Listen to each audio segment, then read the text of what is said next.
I talk about the first underground line, the Metropolitan Railway, quite a lot. But what gets comparatively little attention from me is the second underground line, the Hammersmith and City.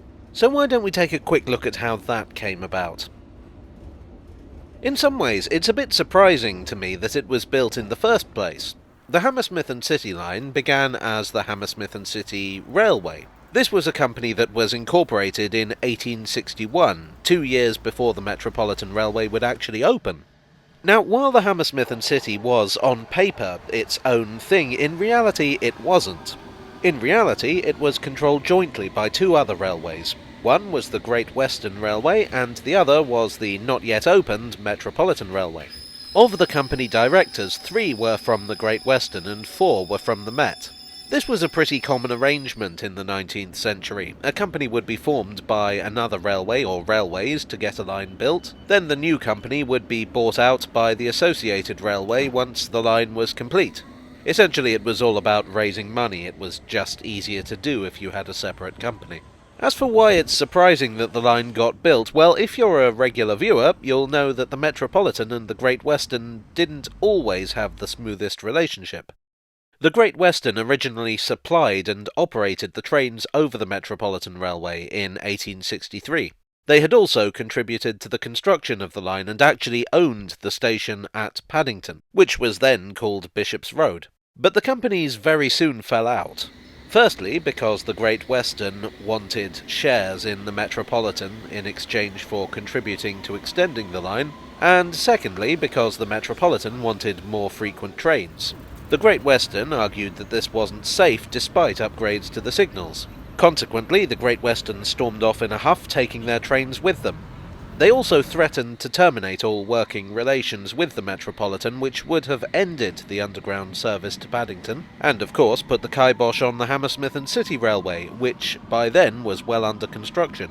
They didn't go through with this threat. When tempers had calmed in February of 1864, the two companies signed an agreement to let bygones be bygones, or whatever the legal terminology equivalent is. Because, whatever their differences, there was money to be made. London in the 1860s was a much smaller place, but it was growing. Hammersmith had been a rural village, which was now expanding and looked like a potentially very attractive destination for a railway. Between Hammersmith and the city it was all countryside. Where now we talk about suburbs like Notting Hill and North Kensington, the line would run past Portobello Farm, Wood Lane Farm, and Notting Barn Farm. The engineer was John Fowler, also engineer to the Metropolitan Railway. The line would run over the Great Western Railway's track from Paddington to Westbourne Park, although that station didn't open until 1866. From there, it would run through the countryside on a viaduct. The Great Western Railway's track was built to the unusual broad gauge of 7 feet and 1/4 inch, and the Metropolitan had adopted the standard 4 feet 8.5 inches, so the track on the Hammersmith and City was built to accommodate both. A couple of the company directors also had a bit of a scam going to buy up land along the planned route, wait for the company to make it more valuable, and then sell it, which was very naughty of them. Between Westbourne Park and Hammersmith there were to be intermediate stations at Notting Hill and Shepherd's Bush. Notting Hill is now Ladbroke Grove, and Shepherd's Bush was roughly where Shepherd's Bush Market is. I mean the actual market, not the station called Shepherd's Bush Market. The original Hammersmith station was a fairly basic one, slightly north of the current one. The line opened on the 13th of June 1864 with a service from Farringdon Street to Hammersmith. Initially, the Great Western ran the trains before the Metropolitan took them over in 1868. In those early days, it was known as the Metropolitan Hammersmith Railway. The early years brought many changes.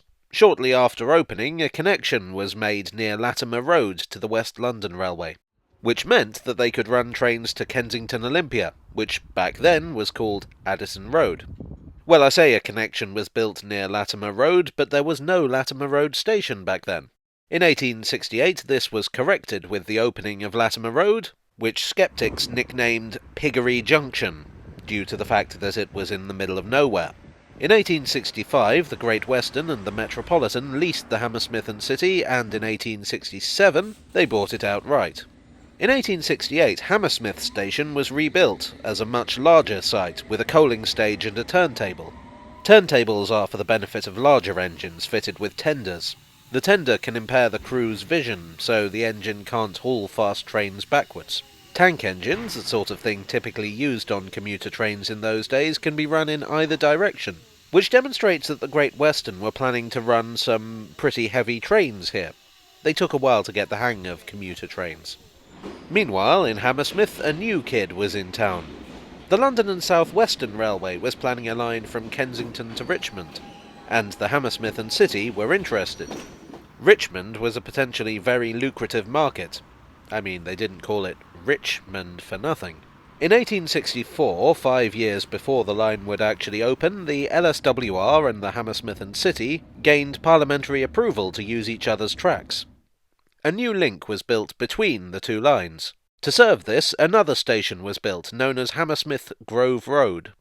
Competition from other tube lines would result in Grove Road and the Link Line being closed in 1916, although the remains of the viaduct are still very visible from District Line trains. In 1906 the line was electrified. The new trains were, rather curiously, labelled Metropolitan and Great Western Railways on one side, and Great Western and Metropolitan Railways on the other. Between 1906 and 1908, Hammersmith Station was rebuilt again, and that's the station you see today. From 1884 to 1906, services had been run from Hammersmith all the way to New Cross via the East London line. These services were stopped thereafter because the East London line wasn't electrified, instead running to Whitechapel. In 1914, the East London was electrified and services were restored.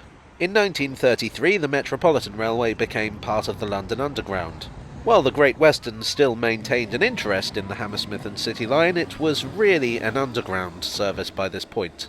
So I think this is as good a point as any to end our tale. The Hammersmith and City ceased to be publicly listed as a separate line, being marked on maps as part of the Metropolitan line. It wouldn't regain its identity until 1990. So that's a brief rundown of the line. I've skipped over quite a lot because, to be honest, this would be a very long and boring video if I covered all of the details. But I hope it's given you a little insight into the second underground line ever built. Well, I hope you enjoyed this jointly owned tale from the tube. If you did, please do click the like button and subscribe for more if you are so inclined. Thanks, as always, to my donors on Ko-fi and Patreon. You are the viaduct to my railway. And I'll see you all again very soon for another tale from the tube.